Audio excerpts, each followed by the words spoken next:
Hey guys, tonight we begin with the surprisingly trippy world of ancient Egyptian recreational chemistry. The civilization that gave us pyramids, mummies, and apparently festivals that could rival your college roommates' worst decisions. So before you get comfortable, take a moment to like the video and subscribe, but only if you genuinely enjoy what I do here. And let me know in the comments where you're rating in from and what time it is for you. It's always fascinating to see who's joining us from around the world now. Dim the lights. Maybe turn on a fan for that soft background hum, and let's ease into tonight's journey together. Let's start with the ancient Egyptians' most famous botanical party trick, the blue lotus flower. You've probably seen it in tomb paintings, elegant petals, usually being sniffed by pharaohs or gently waved around at banquets, like an ancient version of cheers. But this flower wasn't just ornamental. The Egyptians believed it had sacred properties, and mild psychoactive ones. Yes, the blue lotus could get you just a little bit floaty. The method was simple. Take the dried petals and soak them in wine for a while, sometimes days. Then drink the infusion at festivals, ceremonies, or presumably whenever you felt like tuning out the sound of 200 people chanting hymns at top volume. The result was a soft, dreamy euphoria. Not enough to make you forget your name, but enough to make pyramid building sound like a fun group project. Now, to be clear, the Egyptians didn't call it getting high. They called it communing with the gods. Blue lotus was struck with rebirth and the sun god Ra, which made it perfect for temple rituals and orary rites. Holding the flower to one's nose was a symbolic way of inhaling divinity. And okay, maybe also a great way to take the edge off after a long day of ruling the Nile Valley. It was everywhere in art. Pharaohs are shown holding it. Party guests at banquets are passing it around like a floral peace pipe. And even mummies got decorated with it for the afterlife. The thinking seemed to be, if we're traveling to eternity, let's make sure we're stocked up. Practical. But the blue lotus wasn't just ceremonial. Festivals could get wild, and blue lotus-infused wine made the music louder, the dancing looser, and the hieroglyphic poetry marginally more profound. Imagine a crowd, under the stars, sipping lotus wine, feeling as light as a papyrus reed in the breeze. For ancient Egyptians, that was spiritual fulfillment, and also a very good night. There are religious holidays. And then there's the Feast of Drunkenness. The ancient Egyptian equivalent of saying, let's black out in honor of not dying. Subtle name? No, accurate? Extremely. This annual celebration revolved around the goddess, Hathor, who according to myth, was once sent to punish humanity. But after a bloody spree that would make any disaster movie blush, the gods decided humanity had maybe learned its lesson. So they tricked her into drinking red beer that looked like blood. She passed out, woke up in a better mood, and just like that, mass extinction was narrowly avoided through alcohol poisoning. To commemorate this heroic hangover, Egyptians gathered once a year to get thoroughly obliterated. Not metaphorically, not spiritually, literally. The goal was to drink until one entered a divine trance, which sounds poetical. You remember this. Often meant collapsing face first into a mud brick courtyard surrounded by strangers sighing praises between hiccups. The ritual began at dawn with music, clapping, and the ceremonial passing of drinks. Priests encouraged revelers to drink as much as your heart desires, which in this context was less of abluting and more of a dare. Participants banged tambourines, danced in the streets, and reportedly saw the goddess, although whether that was Hathor or just the side of a clay jug is unclear. But this wasn't just chaos for chaos's sake. Well, mostly not. The idea was to honor the balance between destruction and joy, reminding everyone that even wrathful deities could be pacified with a strong enough brew. Think of it as theology meets KEG stand. And importantly, this was sanctioned behavior. There were no awkward conversations the next day about what happened in the sacred grove. Getting drunk was part of the job description. If anything, not passing out was suspicious. Why aren't you spiritually elevated? Come a teep. Do you hate the gods? Modern scholars have described the Feast of Drunkenness as a ritual of renewal. Participants purged their fears, inhibitions, and likely their stomach contents, all in one divinely authorized party.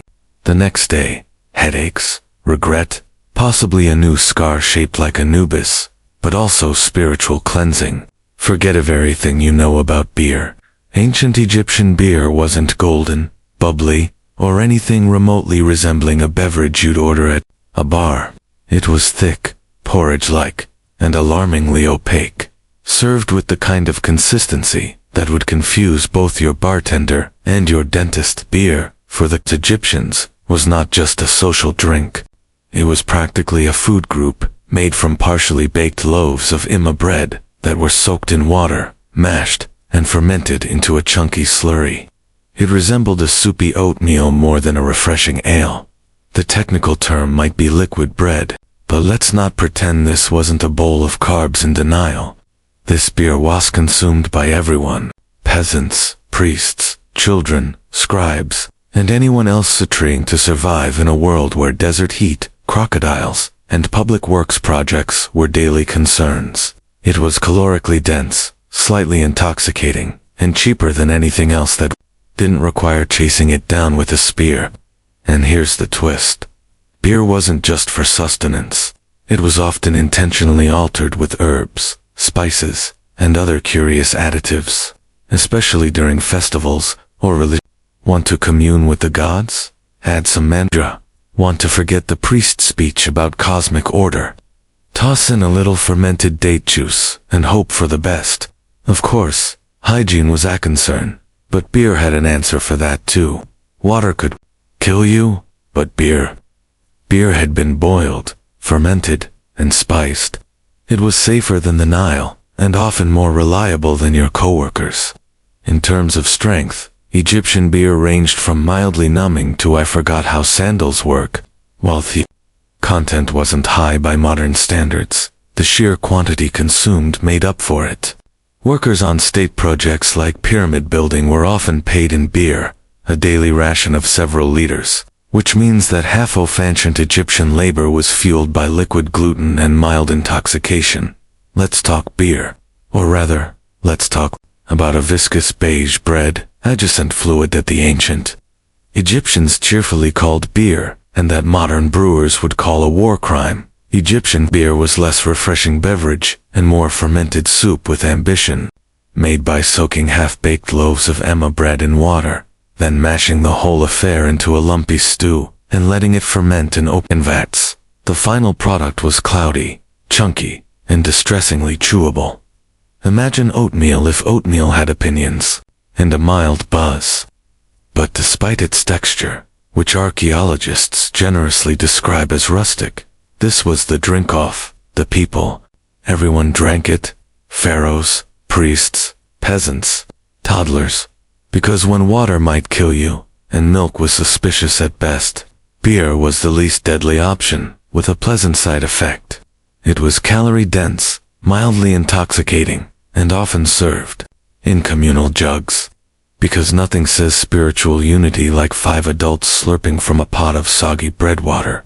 At temples and festivals, the beer might be enhanced with herbs, dates, honey, or mystery ingredients that were either sacred or just experimental. Historians are still unsure if the addition of mandra was intentional or if someone was just tired of reality. This was also the go-to payment method for laborers. Pyramid workers didn't clock out with coins. They received daily beer rations, sometimes several liters per day. This means the guys hauling limestone blocks all morning were doing it buzzed and breaded. And somehow the pyramids still get built. Let that sink in the next time you miss a deadline with a cappuccino in hand. Tasty probably, awful. But if you're living in 1300 BCE, covered in sand and trying not to die of dysentery, a lukewarm jar of beer porridge is Michelin star cuisine. Also, no foam, no carbonation, no glass bottles, just ceramic jugs, straws with filters to catch the bigger bread chunks, and a national commitment to ignoring mouthfeel. Now that you've washed down your bread beer with a floral buzz, it's time to set the mood with smoke. But not just any smoke. We're talking kaifi, the ancient Egyptian incense that made temples smell like divine bakeries and left everyone wondering if they were actually meditating or just very, very light-aided. Kaifi wasn't a quick hit of frankincense. This was the perfumed love child of an apothecary and a pastry chef. Recipes varied by temple, but the ingredients often included myrrh, honey, wine, raisins, cinnamon, juniper, mint, and whatever other spices were lying around, not being sacrificed. Mix it all up, let it ferment, dry it into pellets, and burn them slowly in sacred spaces until everyone either felt deeply spiritual or forgot why they walked in. It was used in ritual purification, which is code for, let's fill this room with enough fragrant smoke to erase our sins, or at least our memories of last night's feast of drunkenness. Temples didn't have ventilation, by the way. That was considered breaking the mood. So imagine standing in a limestone yubi, next to a sweating priest waving a smoking dish of kefi, like it's Frey's fourth soul, while a chant drones in Coptic monotone behind you. Visions weren't just encouraged. They were practically inevitable. Whether divine revelation or mild asphyxiation, it didn't really matter. The gods got their tribute either way. To the Egyptians, ki wasn't just air freshener. It was medicine, perfume, and spiritual elevator, Al-Anon. Pliny the Elder later wrote that kaifi could cure snake bites and improve sleep, which makes sense if you assume its goal was to pass out entirely. Some recipes were so complex they read like ancient IKEA manuals. 16 ingredients, each added in precise phases under specific moons. Honestly, it's a miracle anything got done. But once lit, the aroma drifted across the Nile like a sacred fog machine, signaling that something holy was happening, or that Samayan was overcompensating for yesterday's fish market. Even in death, kaifi lingered. It was burned during mummification, buried in tombs, and probably responsible for at least one pharaoh being accidentally embarred in a spice rub. In short, kaifi was Egypt's way of saying, if you can't drink it, burn it, and breathe deeply. If Blue Lotus was Egypt's chill friend, and kaifi was the drama queen with the smoke machine, then Mandra was the slightly unhinged guest you invited one seemed immediately regretted. With its forked roots that vaguely resembled tiny humans, and a reputation scared even seasoned priests, Mandra was less herbal remedy and more botanical dare. Used in ancient Egyptian medicine as both a painkiller and a possible aphrodisiac, which is always a terrifying combination, Mandra earned its place in temple recipes and medical scrolls with the kind of cautious reverence usually reserved for wild animals and pharaohs in a bad mood. Theibas papyrus, that handy ancient medical text that sounds like it belongs in a Harry Potter class, lists mandrafur, insomnia, fertility, and strengthening the heart, which sounds noble until you remember that the wrong dose could just as easily strengthen your heart into cardiac arrest. Sea mandra contains alkaloids like scopolamine and atropine, the kind of compounds that mess with your nervous system and occasionally convince you that your bed is melting. In small doses, it was mildly relaxing. In slightly bigger ones, welcome to night terrors, starring Ra and a crocodile in a wig, and then there's the harvesting myth. According to latter folklore, likely inherited from these early associations, pulling a mandrake out of the ground caused it to scream loudly. Lethally. So naturally, the solution was to tie it to a dog, cover your ears, and let the poor creature yank it free, while you hoped your neighbors didn't ask to. Many questions. While there's no solid evidence the Egyptians were tying plants to dogs and waiting for shrieks, the idea that the plant had spiritual and slightly terrifying power fits right in. Mandra may have been used in rituals, fertility rites, or just slipped into beer for those who preferred their hallucinations, with a rooty aftertaste. In any case, it wasn't the everyday herb.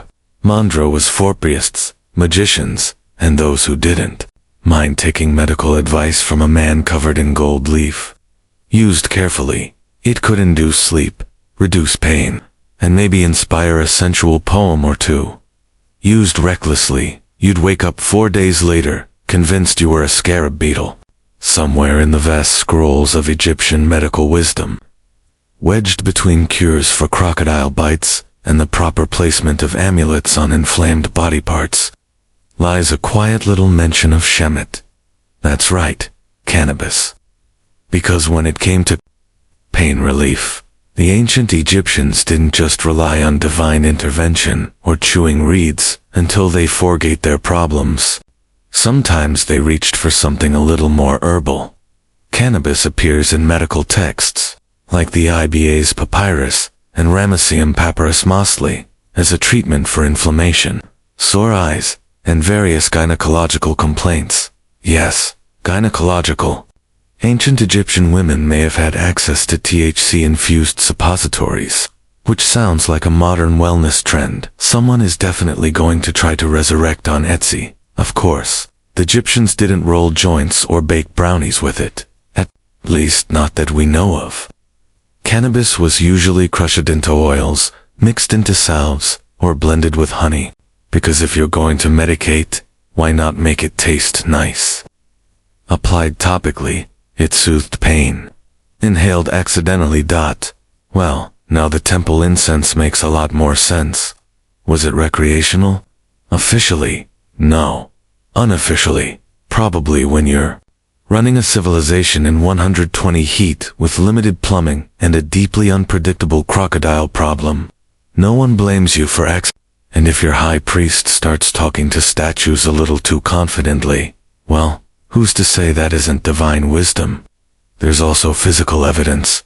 Residue analysis from mummies and burial sites has turned up trace amounts of cannabis along with opium and nicotine, which raises either some fascinating pharmacological questions or the world's most suspicious funeral offerings.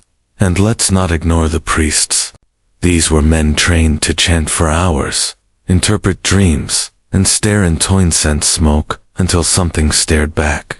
If their rituals involved cannabis, it wasn't for giggles. It was to facilitate communication with the gods, or at the very least with Thruel, somewhere in the dimly lit, sweet-smelling corners of the ancient Egyptian temple pharmacy. Just behind the dried lizards and holy ointments sat the opium stash. Small wrinkled poppy pods, imported from the eastern Mediterranean, tucked away like a divine secret. Because when you've got plague, pain, and pyramid-related back injuries, sometimes prayer alone doesn't cut it. Though not native to Egypt, opium poppies likely made their debut through trade with Cyprus or Sit. The Egyptians were nothing if not enthusiastic early adopters.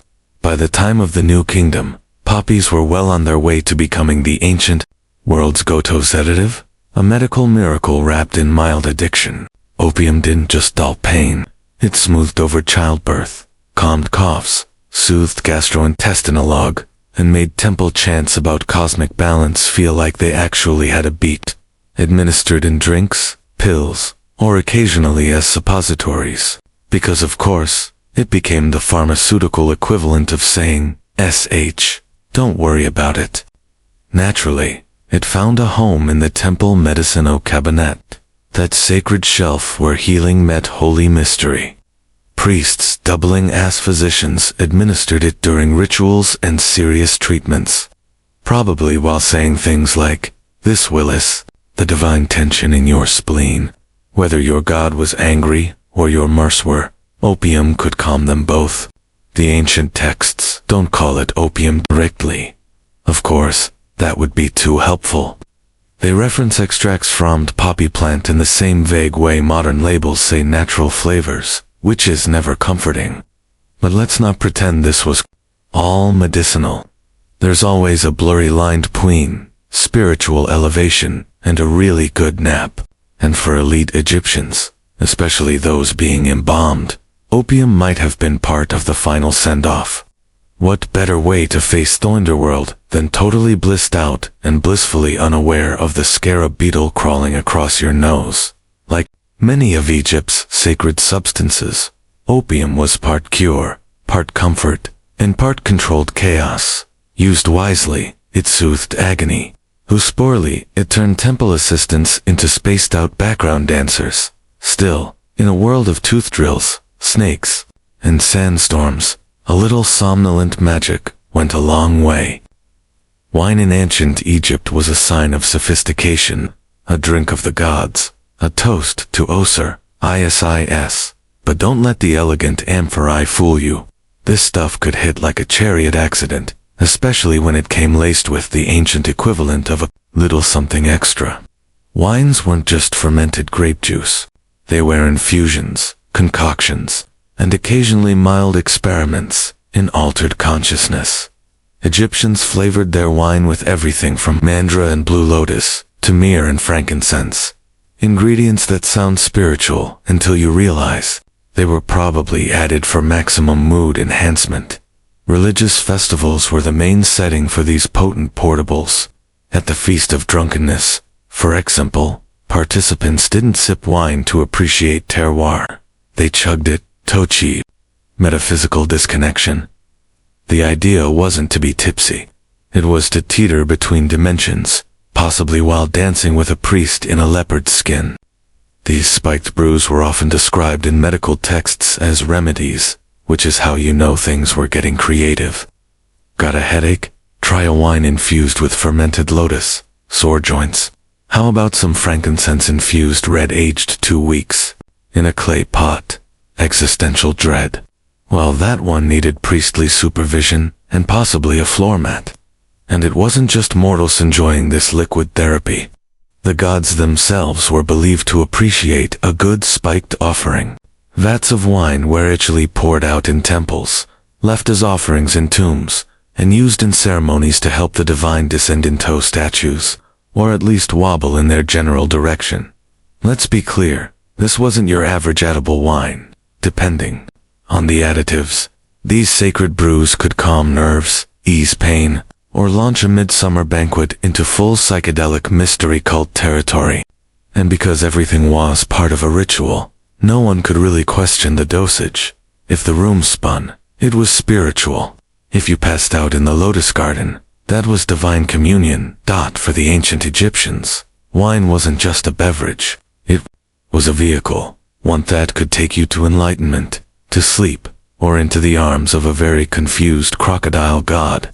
For a civilization obsessed with order, ritual, and geometry, the ancient Egyptians had a surprisingly open mind about trance states. In fact, they encouraged them, just not during accounting. These altered mental states were seen as direct channels to the divine, or at least as some deeply theatrical inner monolic. Possession, divine, not demonic, was often treated as a religious promotion, not a medical emergency. If a temple dancer started convulsing mid-rhyme, she wasn't rushed out by worried acolytes. She was applauded. Hatherer had arrived, apparently, and had strong opinions about tambourine tempo. These trances were often achieved through a combo of repetitive drumming, rhythmic chanting, smoke inhalation, sleep deprivation, and wine with mysterious floaties in it.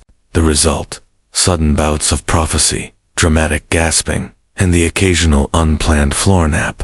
Priests and priestesses alike were trained to host gods like Airbnb guests, welcoming them into their bodies during rituals. This included changes in voice, posture, and a sudden urge to announce cryptic things while staring into a fire. In many temples, it was just another Wednesday.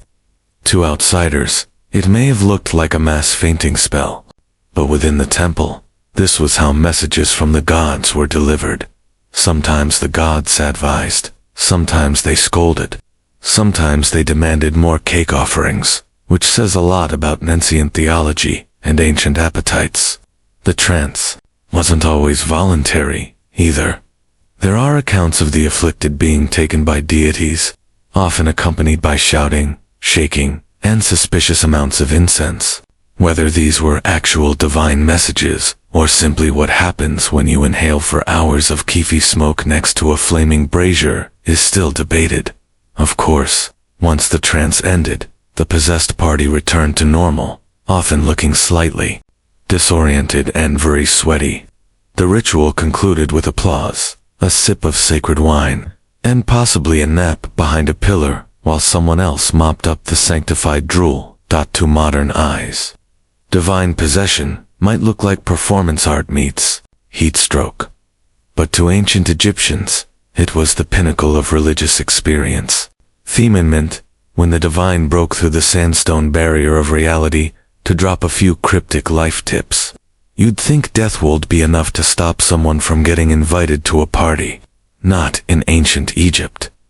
The line between Thelavine and the dead was more of a soft suggestion, like don't swim after eating, or maybe don't chisel hieroglyphs drunk. Egyptians didn't just respect the dead, they actively included them in social plans. This wasn't metaphorical. Families visited tombs during festivals like the beautiful Feast of the Valley, lugging baskets of food, jugs of beer, and the general vibe of a tailgate party. If the tailgate was parked in a necropolis, they'd sit outside the tomb, eat, drink, and commune with the deceased, which usually meant talking to the wall and hoping grandma appreciated the pickled fish. Many tombs had false doors carved portals through which the dead cold dress of offerings. Whether this meant spiritually or just enjoying the smell from the other side eyes, unclear. Either way, ancient Egyptians believed the dead could still enjoy food, drink, music, and a decent bit of gossip. So, naturally, they threw them parties. Music was played, incense was burned, libations were poured. Sometimes the living got drunk enough to confess secrets, or accidentally sit on sacred offerings. It was like a family reunion, only with fewer arguments, and slightly more embalming fluid. These gatherings weren't just acts of remembrance, they were also mutually beneficial transactions. The living fed the dead. The dead in theory blessed the living in return. Good crops, protection, fewer nightmares involving hippos. Everyone won. Sometimes, people even slept overnight in tombs, hoping for dream visions from their departed loved ones, or the occasional unsolicitedus from a former accountant turned ghost.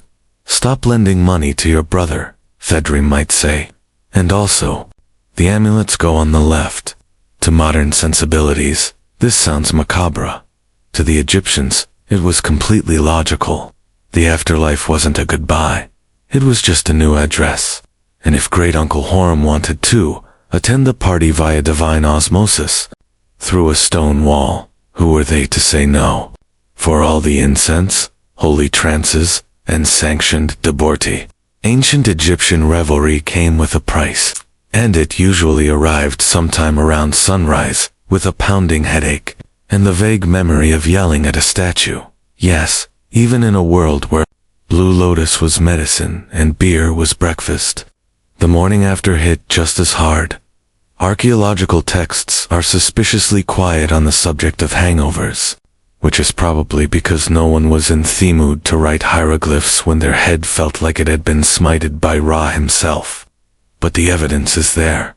Medical papyri describe pains of the head and recommend treatments involving herbs, honey, and sometimes just lying very still while pretending to commune with the gods.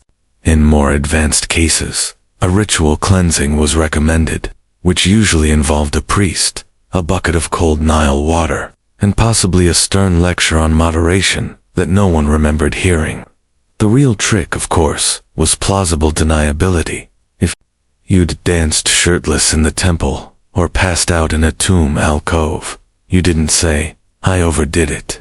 You said, "I was overcome by the divine." It wasn't a blackout. It was a mystical encounter with Hatherer's laughter, much more respectable. And for the truly unlucky, there was always purging, not metaphorically, literally. The Egyptians were fond of AICs, lovely concoctions designed to evacuate your sins from both ends. Imagine being handed a drink that tastes like regret, and being told, "This will restore your balance." Moments later, your balance is definitely gone. The priests, of course, fared better. They had training, they had ritual authority, and most importantly, they had people to carry them home. Meanwhile, common revelers woke up with lotus petals in their hair and sandal imprints on their faces, wondering whether they danced with a god or just Somion, very committed to the role. Still, no one swore off the next celebration because spiritual and lifting, as it turns out, is addictive, especially when it comes with beer, smoke, and a mild chance offling into a trance and yelling your neighbor's secrets in front of a statue. When ancient Egyptians prepared for death, they didn't just pack linens and a decent eulogy. They packed snacks and drugs and possibly a backup stash, just in case eternity got boring. Because few thought the partying stopped after your heart was weighed. Think again. It just moved underground. Tombs weren't silent, solemn places. They were carefully curated starter homes for the soul, complete with food, booze, and mood-enhancing herbal arrangements. Mummies were entombed with blue lotus petals, wine jugs, incense cones, and the occasional sealed mysteryger, which archaeologists now eye with both reverence and mild suspicion. Take Tutankhamun, for example. When Howard Carter cracked open his tomb, hadn't just found gold and furniture. He found wine, oils, herbs, and what can only be described as the ancient Egyptian version of a wellness kit. If a modern influencer were buried today, it would look disturbingly similar, minus the canopic jars. This wasn't just luxury, it was strategic. The soul, or bar, if you're fancy, needed nourishment and stimulation in the afterlife. Eternal bliss wasn't going to maintain itself after all. So priests and embalmerists made sure you were entombed with all your spiritual comfort items, food offerings, sacred perfume, and a generous dose of whatever got you through long temple ceremonies while pretending to be enlightened. Some tombs even include instructions to the dead on how to prepare and enjoy these items in the afterlife. It's not to carry blue lotus into eternity. Apparently, you also needed directions in case divine short-term memory was a thing. And let's not forget the opening of the mouth ritual, which was supposed to let dead eat, speak, and let's be honest, sip that sacred fermented beverage with proper technique, because it's hard to toast Osiris with a closegeno. All of this tells us one very clear thing. The ancient Egyptians did not separate pleasure from piety. If something brought them closer to the gods in life, even if it was apsicoced of flour, soaked in wine, it belonged in the tomb, along with your amulets, your linen headrest, and possibly a starter pack of dreams. Ancient Egypt gave the world pyramids, mummies, and eyeliner that could block out the sun. But it also perfected an unspoken truth of civilization. Sometimes the people running things are just high enough to think it's going well. Officially, the pharaoh was the earthly embodiment of Horus, chosen by the gods to maintain Mayat, cosmic order. Unofficially, temple priests had the keys to the sacred stash, the incense budget, and the daily schedule of who gets to chant next to a burning bush of key until they pass out.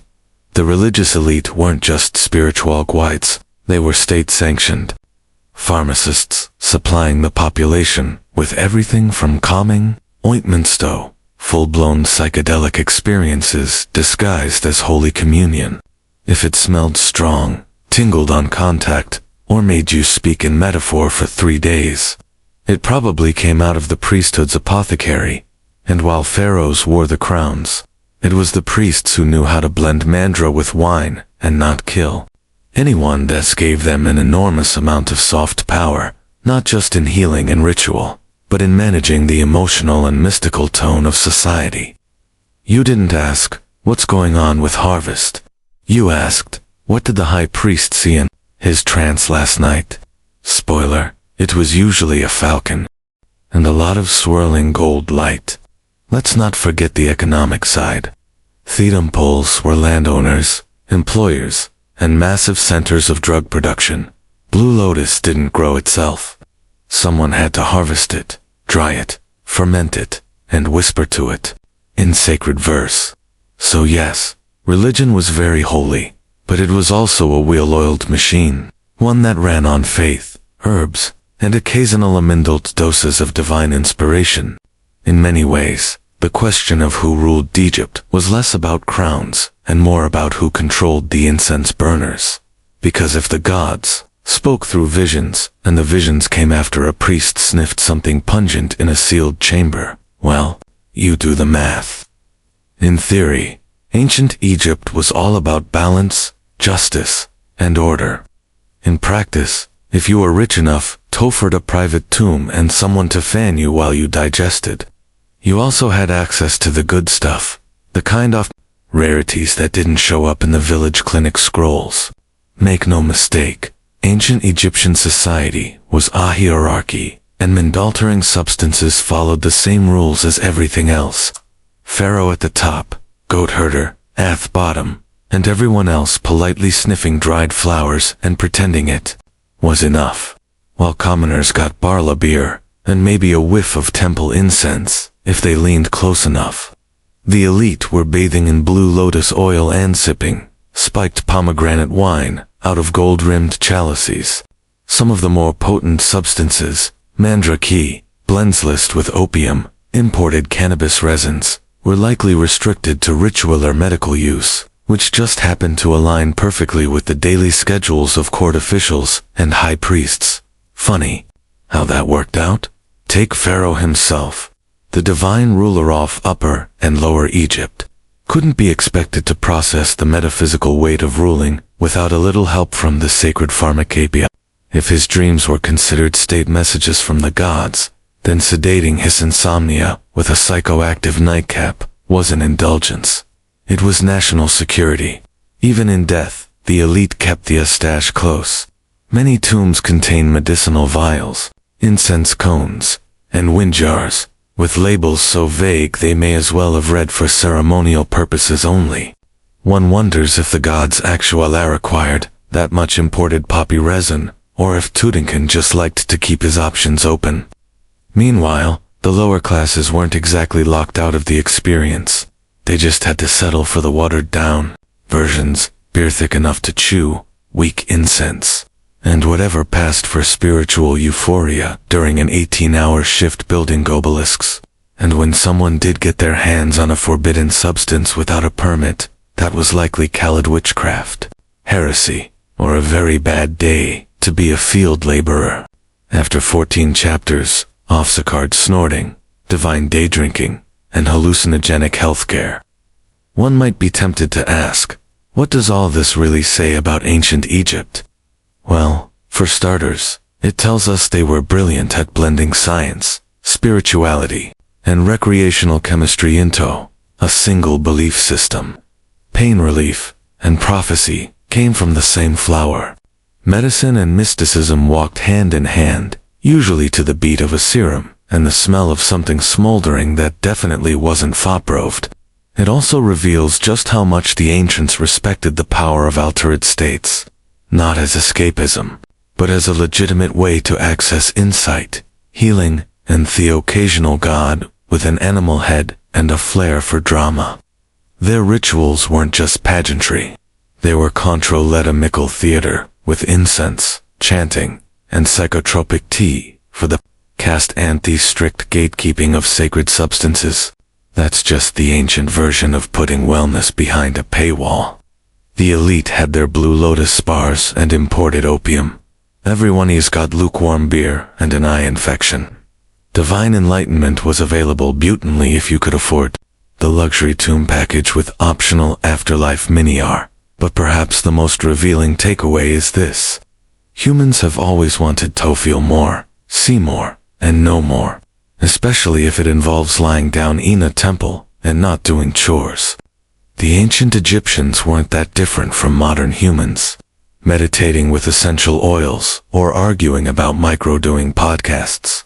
They just wore more eyeliner and took their hallucinations more seriously. So, what does this mean for us? Well, maybe that our ancestors weren't primitive drug enthusiasts or eccentric spiritualists.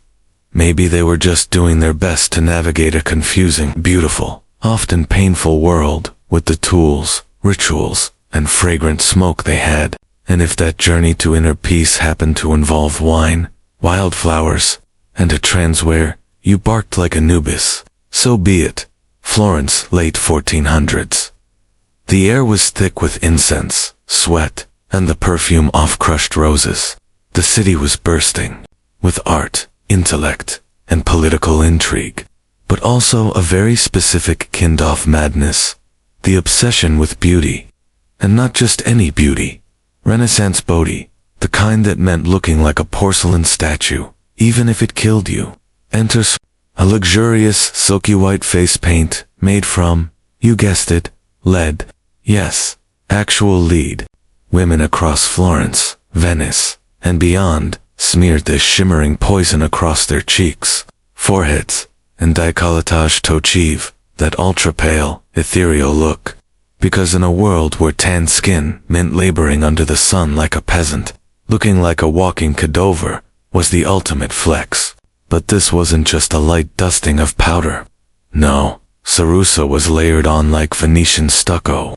Some women went so far as to sleep in it, refusing to wash their faces, allowing the toxic compound to literally soak into their skin. The result? A radiant ghostly glow, right up until the source appeared. And when they did, they just applied more lead to cover them. Yaukno, like a Renaissance band-aid, one that guaranteed the wound would never heal. If the lead didn't get you, the might. Used to treat blemishes and fade sunspots, mercury was another charming element in the Renaissance beauty arsenal. Combine that with arsenic-based tonics and vinegar face baths, and Yahoo had a full-blown chemical warfare routine marketed as elegance. And let's not forget the classism baked into every powdered pore. Noble women wanted their skin to look untouched by sunlight or hardship.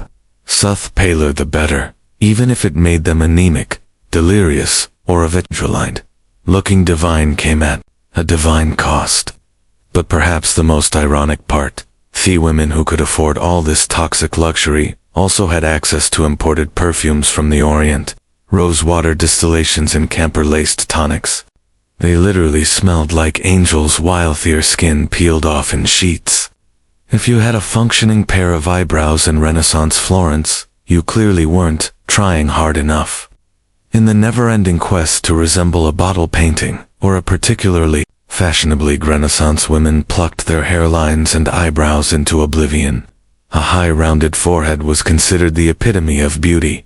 The higher your forehead, the more noble and intelligent you appeared. So women willingly yanked out rows of hair from their brows and along their hairline with tweezers, rough cloth, or even seashells. This wasn't a one-time affair. It was routine maintenance, a weekly ritual of pain and precision. For stubborn hairs, women rubbed in concoctions made from walnut oil or cat dung. Yes, cat dung to thin the regrowth. Some even scorched stray hair with candle flames because nothing says grace and refinement like lighting your face on fire. Eyebrows thin, arched, and barely visible, if at all. A truly sophisticated woman had no visible brows. Instead, a soft shadow or trace was painted in later, often with burnt cork or powdered charcoal, which sounds elegant until you realize it smeared terribly in the Florentine heat. Imagine your eyebrows slowly dripping down your cheeks during Mass. Divine. Meanwhile, body hair was seen as animalistic and unclean. Women removed it with a paste made from vinegar, quicklime, and arsenic, another charming blend. The mixture burned, but hey, it left the skin smooth until it didn't, and the scalp. Hair was gathered up into tight, rigid styles, often braided, and padded with false hair made from wool, horsehair, or someone else's actual hair. Sometimes hair pieces were soaked in lye and bleach to match the fashionable golden hue of the season. If it didn't match, no worries. Just wear makeup over it and pretend it did. Renaissance problem-solving at its finest. The irony, all this hair removal and sculpting was done without mirrors. That's right, mirrors were rare and expensive. Most women styled themselves befuddled with help from servants. So, Your maid better have steady hands and zero passive aggression. One wrong move and your widow's peak becomes a monk's tonsure. Renaissance beauty was less about natural charm and more about strategic subtraction. Remove the brows, remove the hairline, remove common sense, all in the name of elegance. Once the face had been thoroughly powdered, plucked, and poisoned, it was time to move on to the body. Specifically, squeezing it into Shapesti human ribcage had no business aspiring. 2. Enter the Renaissance corset. Equal parts fashion statement and orthopedic trauma. Renaissance corsets weren't quite the wasted death traps of later centuries, but they still meant business. Known as stays or bodies, these early versions were designed to flatten the torso, not cinch it. Fego was to create a smooth, rigid canvas that emphasized the bust and elongated the silhouette. Because what's sexier than looking like a very elegant plank? The stiffening materials. Whalebone. If you were rich, reeds or pasteboard. If you weren't, all of it sewn into linen and laced tightly across the back. Getting into one required assistance, determination, and a surprising tolerance for losing peripheral vision. A fully dressed noble woman was essentially an armor adartic, layered, spiked, and strangely delicate, and corsets weren't just about looks. They were moral statements. A straight, upright posture indicated inner virtue. Slouching, on the other hand, suggested moral laxity and possibly demonic possession. So if you were a well-bred lady, you stood straight, walked stiffly, and breathed in short, shallow gasps. Bonus points if you fainted gracefully in public. That just meant you wary doing it right. Underneath linen schmezzes helped absorb sweat, because newsflash, Florence in summer was not a place for heavy fabrics and no airflow. But elegance came first. Comfort came never. And yet, despite the discomfort, corsets had one major benefit. They held everything in place. Unlike modern brass that pretend to offer support while staging a quiet rebellion be noon, Renaissance stays offered the kind of structural reinforcement usually reserved for bridges. You could run, dance, or survive a fainting spell without anything shifting an inch. Of course, not everyone could afford such architectural fashion. Working-class women went without stays, favoring looser bodices and more breathable materials. But among the elite, corsets were essential. You weren't fully dressed without one, just tragically undone. The worst part, you had to eat while wearing one. Which brings us to the next Renaissance fashion paradox.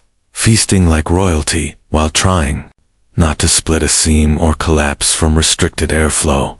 In Renaissance Italy, beauty wasn't just skin deep. It extended all the way to the dinner table, where fashion and food had an unity relationship.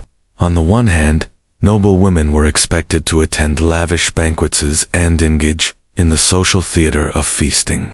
On the other hand, they had to do it while squeezed into a corset so tight, their internal organs were basically roommates. Meals were grand affairs.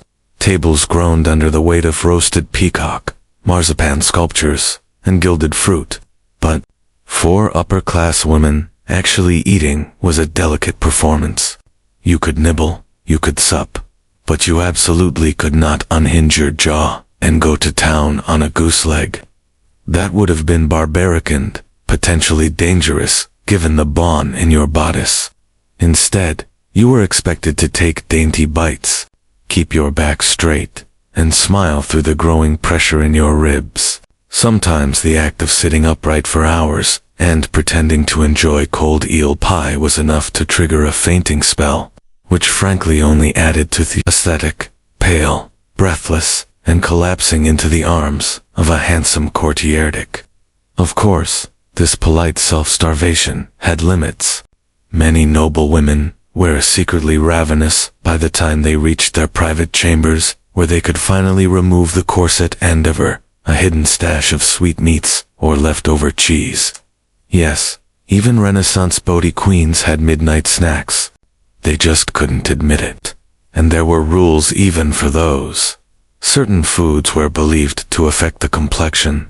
Cucumbers were discouraged. They made the skin watery. Wine was encouraged. It flushed the cheeks with color. Some ladies even drank vinegar tonics to stay trim, because nothing says high fashion like ruining your gut lining. There was also the matter of digestion.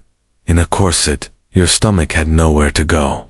Women had to pace their eating carefully, or risk indigestion, bloating, or God forbid, a very unladylike burp. The horror.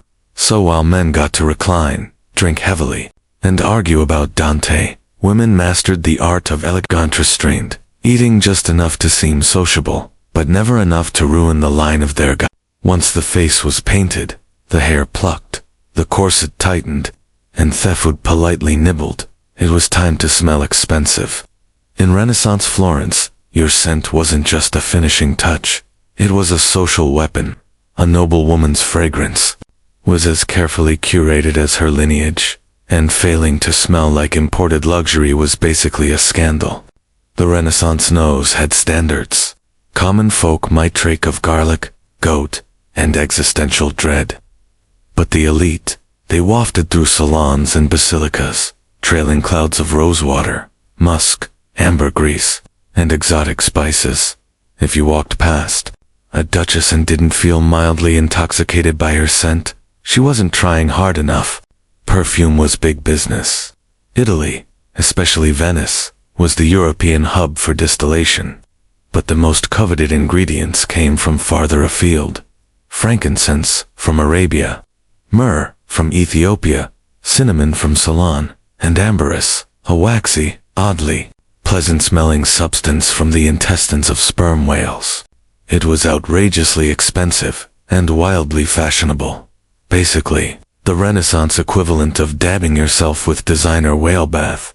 These perfumes weren't just for pulse points. They were soaked into gloves, stitched into dress linings, and sprayed onto handkerchiefs that ladies would flutter dramatically whenever someone less hygienic came too close. Which was, streets were filthy. People bathed irregularly. Perfume wasn't a luxury. It was armor, and for the ambitious beauty scent layering was essential. First came the scented bath, usually a rinse of rose water or camphor, then a dusting of crushed violet petals, followed by an oil rubbed into the temples or wrists, and finally, a heavy mist of whatever concoction your apothecary swore would make men weep and rivals faint. Some even wore pomanders, delicate perforated orbs filled with aromatic herbs around the neck or waist. Others dangled them from their belts like olfactory warning bells. Approach with caution. I smell up cinnamon and judgment. But these potions weren't always benign. Some perfumes contained turpentine or tinctures so strong they could trigger headaches, nausea, or fainting. One wrong blend, and you went from seductive to insufferable. Still, the right fragrance could open doors, or at least noses. A woman who smelled divine had power. Power to entrance, distract, or just to survive. Of a crowd of unwashed poets.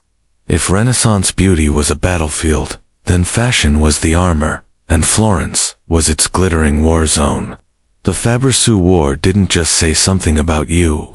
It screamed. It sang. It flounced down the street, declaring your family's wealth, your husband's rank, and whether or not you had any shame in bankrupting him for a sleeve. Velvet was the crown jewel. Imported, dyed, and woven with kind of care, usually reserved for saints' relics. Velvet was thick, heavy, and absurdly expensive. Wearing it, in summer, a true power move. You were hot, yes, but you were important. Then came brocade, not content with mere color. Brocade brought patterns into the picture. Lions, vines, even entire religious scenes woven in gold thread. And we're not talking about subtle accents. These were gowns that could double as altarpieces. The more intricate the design, the more time and money it took, which meant the more smugly you could nod at other women's inferior sleeves. Sleeves, by the way, were detachable, a practical feature turned competitive sport. Wealthy women owned entire wardrobes of sleeves to mix and match, flaunting them like today's designer handbags, embroidered, puffed, slashed, pearl-encrusted.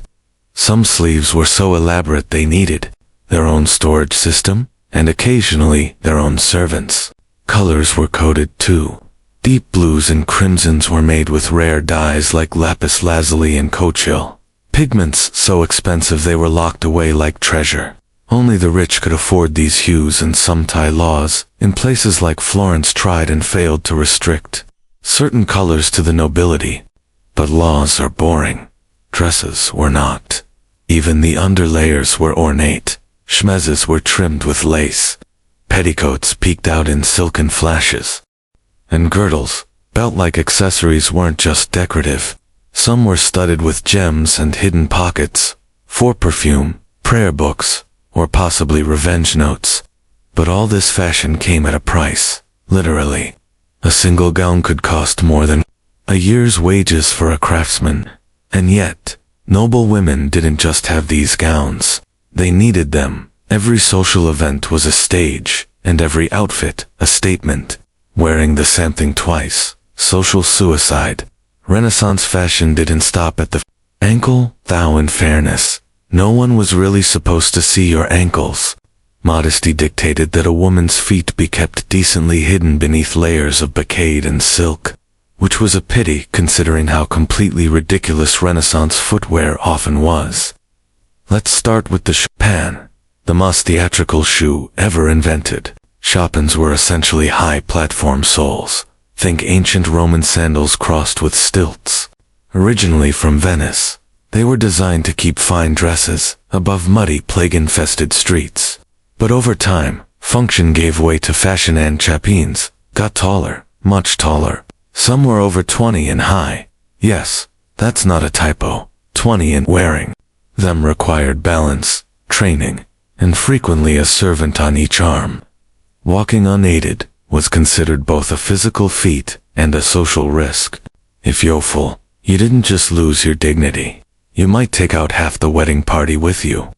In Florence, chopins weren't quite as extreme, but the trend still trickled down. Wealthy women wore delicate pointed slippers, often made of velvet, embroidered with silk thread, and lined with fur. These were indoor shoes. Outdoors, you wore patterns, wooden or cork platforms, strapped underneath your slippers, to protect them from the street. A practical solution, unless you tripped and shattered your kneecaps on cobblestones. Foot binding wasn't a thing in Renaissance Italy, but the pressure to have dainty, narrow feet absolutely was. Shoes were pointed, narrow, and not built for actual walking. But who needed to walk when you could glide from sedan chair to palace hall, leaving a trail of crushed flower petals and broken arches? And then there were the stockings. Women wore finely knit hose made of silk or wool tied at the knee with ribbons. These ribbons were sometimes scented because if someone caught a glimpse of your shin, you at least wanted to smell fabulous. Of course, lower-ass women wore simpler shoes, sturdy leather for labor, clogs for wet work. But the noble class treated footwear like a secret weapon, unseen, impractical, and incredibly expensive. All of it reinforced a single message.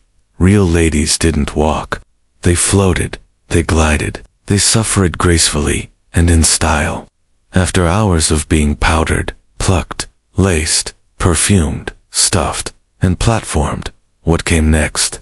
That's right, dancing, because nothing completes the Renaissance beauty ritual like trying to glide across a polished marble floor in 20 pounds of fabric and 2 in of breathable lung space. Courtly dances were serious business. These weren't your carefree, tavern-style reels. No, Renaissance court dances were slow, elegant, and excruciatingly choreographed. Every step was rehearsed, every movement symbolic. The wrong foot placement could imply social ineptitude. A misstep, scandalous. You might as well shout, "I own nothing," in lapis lazuli, and run barefoot into the Arno. For noble women, dancing was a test of composure. The most popular forms, like the pavan or the galliard, require lighting in precise patterns, keeping your gaze modest, and never under any circumstance breathing through your mouth. That was considered undignified, which is unfortunate because corsets did not allow for deep breaths. Every galliard leap was a calculated gamble against passing out cold. And yet, it was crucial. A woman's grace on the dance floor was as vital to her reputation as her dowry. Parents hired dance tutors, the Wymadorn influencers hire lighting designers. You learned how to turn, how to bow, how to fan yourself just enough, be mysterious, but not so much that you looked sweaty. The goal was to radiate effortless control, even as your shoes blistered and your ribs whimpered. There was also the matter of social strategy. Dancing offered rare opportunities to interact briefly with eligible men. Gloved hands touched for amomum, eyes met during a bow, perfumes mingled. It was flirtation with footnotes. But say too much, move too boldly, or heaven forbid, laugh. You risked ruining your entire aesthetic, atheist elegance. Meanwhile, the background noise of every court event was a choir of judgment. Other women critiqued your gown, your hairstyle, your posture. Servants whispered, tutors fretted, and all the while, you had to maintain the illusion that none of it mattered. But it did. A clumsy turn, or an off-rhythm curtsy, could haunt you for weeks. So you danced, you smiled, you wandered, and when the music finally stopped, you excused yourself to repowder your sweat-streaked Sousa before round 2. The guests had departed. The candles had melted into waxy puddles, and the Renaissance noblewoman, divine, dazzling, and delicately dying inside, finally made it back to her chambers. But sleep, not yet. First came the Renaissance version of the night routine. Spoiler alert. It was less self-care and more a controlled deterioration. Step 1, the unmasking. Out came the linen cloths, rose water, and raw egg whites. The lead-based Sarusa had to be gently removed, not because it was delicate, but because scrubbing too hard would take skin with it. Many women used a mix of almond oil and vinegar to lift the layers, hoping their complexion underneath wasn't too ravaged. Spoiler, it usually was. Then came the hair, or what was left of it. Carefully, the pins and fake braids were. Any adhesive used to keep forehead wigs in place had to be dissolved with herbal tonics. Ladies hoped the cat dung and quicklime they used for hair removal earlier in the week hadn't left bald patches. Neck pressure next. The corset unlacing, a spiritual experience, one that usually involved gasping, groaning, and possibly an audible crunch as ribs regained their original shape.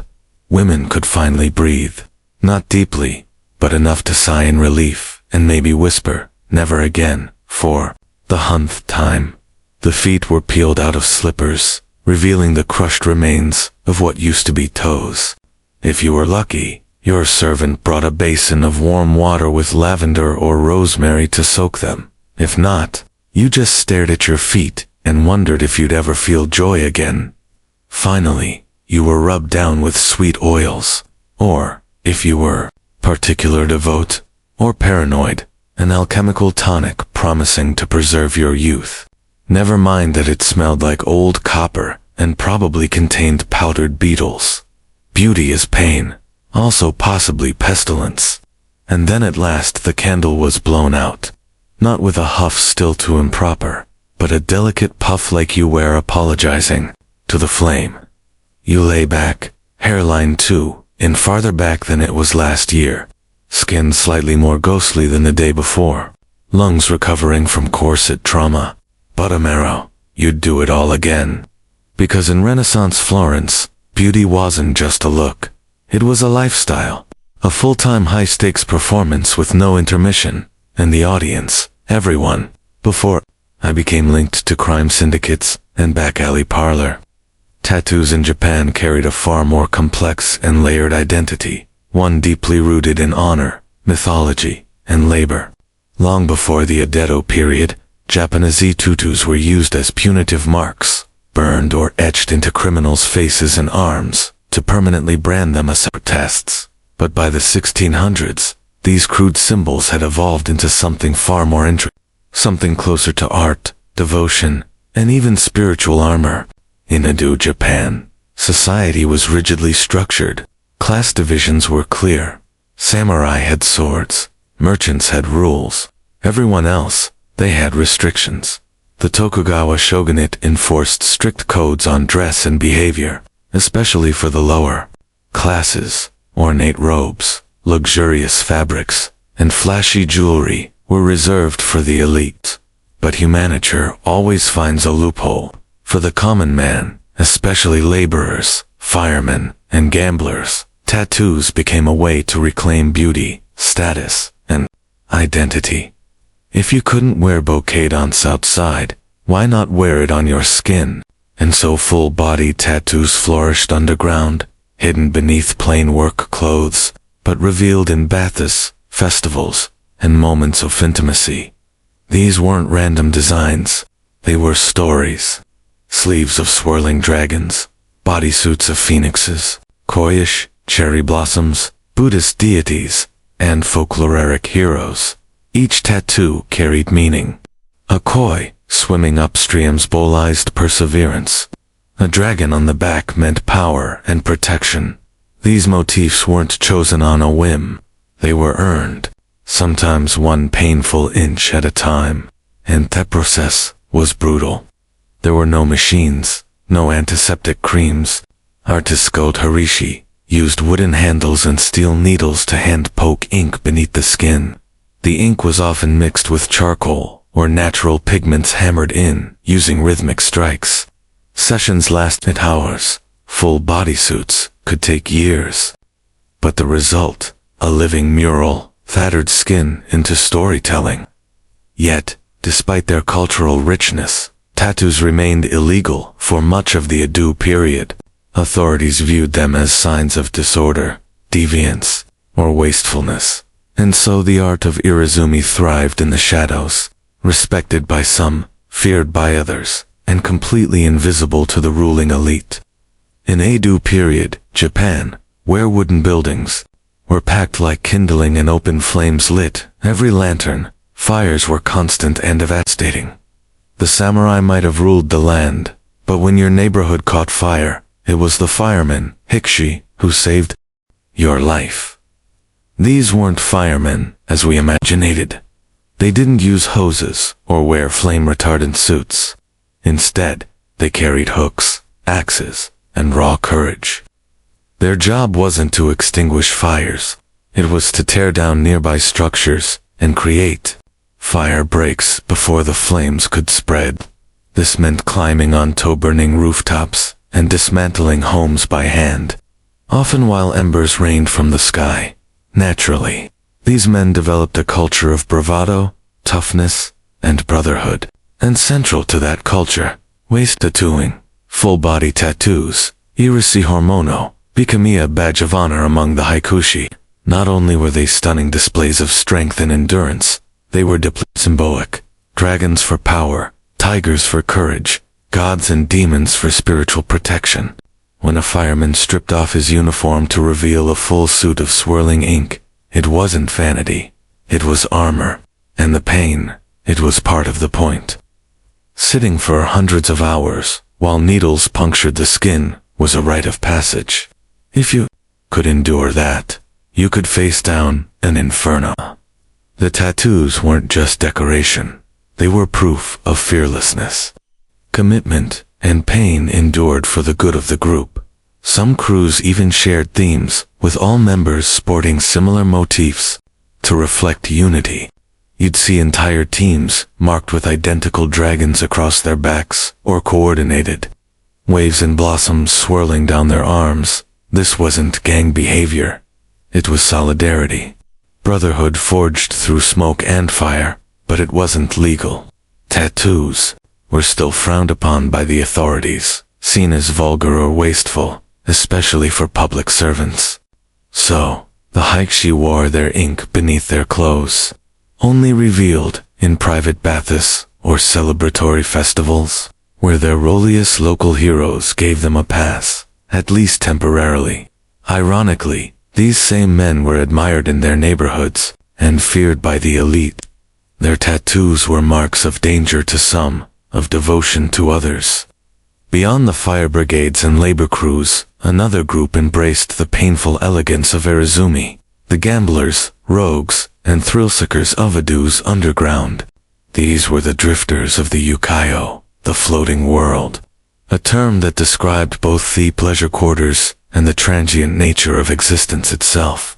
And in that fleeting world, tattoos were a language of risk, identity, and rebellion. Many of these men were bokudo, professional gamblers, who roamed the country with dice, cards, and an uncanny ability to separate samurai from their stipends. While the bokudo had no formal organization at first, they lived by their own codes of loyalty, honor, and toughness. In a society that relegated them to the fringes, tattoos became a way to reclaim dignity, to turn a marginal life into one of meaning, one needle prick at a time. Their tattoos were bold, provocative, and unapologetically visible in the right settings. Peonies, fierce warriors, gods of fortune, and snakes slithered across their torsos. These weren't the quiet, contemplative inkings of monks, or the civic pride of firemen. These were power statements, visual declarations that said, I don't follow your rules. I live by my own. Many designs referenced famous characters from Japanese folklore and kabuki theater. Heroes like Sakataken Toki, Minamoto Neoshitsune, or even mythical rebels who challenged authority. The more outrageous the figure, the more admired the tattoo. It wasn't just skin-deep symbolism. It was branding in a society where no one handed you a name unless you fought for it. And yet, despite their outsider status, these men were crucial to the underground economy.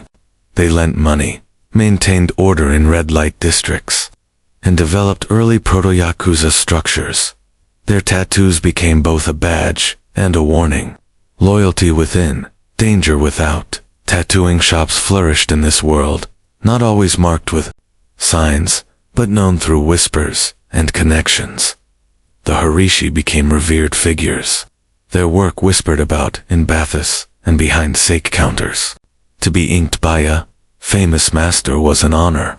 To endure the hours of stabbing pain, a show of grit. For gamblers and rogues, Irizumi was more than art. It was an identity carved in pain, proudly worn in a world that had no place for them. Though tattooing in Edo, Japan, is often portrayed as a masculine tradition of laborers, firefighters, and gamblers, women also left their mark, quite literally, on this hidden world of ink. While rarely documented and female tattoos existed quietly, tenderly, and rebelliously beneath the layers of silk and propriety. In many cases, these tattoos were intimate, romantic, personal. Unlike the large mythological bodysuits of their male counterparts, women's tattoos were often smaller, discreet, and emotional.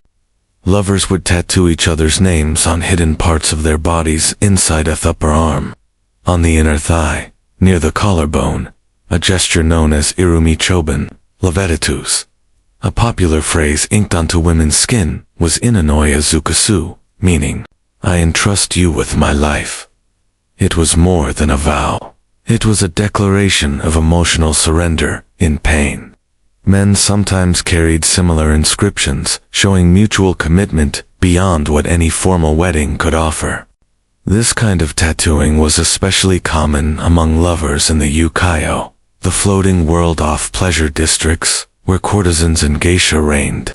Among high-ranking courtesans, tattoos were sometimes a tool of seduction, a small teasing mark, visible only when a robe slipped just right, became part of the mystique.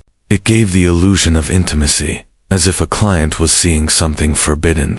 In reality, the tattoo may have been shared with dozens of clients, each believing it was a private secret. In other cases, tattoos signified heartbreak or betrayal. A courtesan might burn or slash a name tattooed on her body after a lover abandoned her, turning passion into scarred testimony. Some even covered these names with new ink. Dragons swallowing letters, waves washing away memories. But for women outside the pleasure quarters, tattoos could also be acts of quiet rebellion. Peasant women, fisherwomen, or wives of tattooed men sometimes followed suit. Inspired by the artistry, or solidarity. Though they risked judgment, these women wore their ink privately, under their robes, as silent declarations of autonomy, while a Detto society officially condemned such markings, especially on women. These tattoos carved out a hidden narrative, one of love, agency, and pain-born, a story the official histories never bothered to write down. Behind every breathtaking bodysuit, every swirling dragon and tragic hero etched in flesh, there stood the unsung artisans of Edo, Japan, the horishi or tattoo masters. They worked quietly, in tucked-away corners of the city, anonymous rooms above tea houses, back rooms off hops, or candle-lit apartments that smelled of incense and ink. There were no flashing signs, no customer reviews, just reputation passed by word of mouth and inked skin. Becoming a horishi was no casual decision. It took years of training, usually through apprenticeship under a master. The tools were basic, wooden handles with clusters of steel needles at the tip, dipped in toa, thick black ink called sumi, made from soot and animal glue. The technique painstakingly slow and deeply painful. The needles were jabbed rhythmically into the skin by hand, often with a bamboo mallet. This process calibrate required steady hands, infinite patience, and the mental endurance of a monk. But horishi weren't just craftsmen. They were storytellers, historians, psychologists. A good tattoo master had to understand not only how to tattoo, but what to tattoo. Every desencreed meaning, a cherry blossom fading into waves, the transience of life, Adager climbing a mountain, bravery in the face of impossible odds. The client might bring a request, but the horishi would decide the placement, the balance, the soul of the piece. Clients would return over and over, sometimes for years, to complete their full suit. A bodyscape that stretched from shoulder to thigh, across the back, down the arms, and often stopping just above thirst and neckline. This wasn't random. Tattoos had toramain hidden beneath daily clothing to avoid trouble with the authorities. Some horishi signed their work not visibly, but secretly within the folds of a dragon's tail, or hidden in theptals of a lotus. These subtle signatures became a badge of pride, recognizable only to those in the know. Despite the intimacy of the work, horishi lived with one foot outside of society. Their clientele were often firemen, gamblers, courtesans, people outside the elite. So the artists too lived on Thij, revered by the underground, invisible to the powerful. Irizumi wasn't just something you wore, it was something you survived.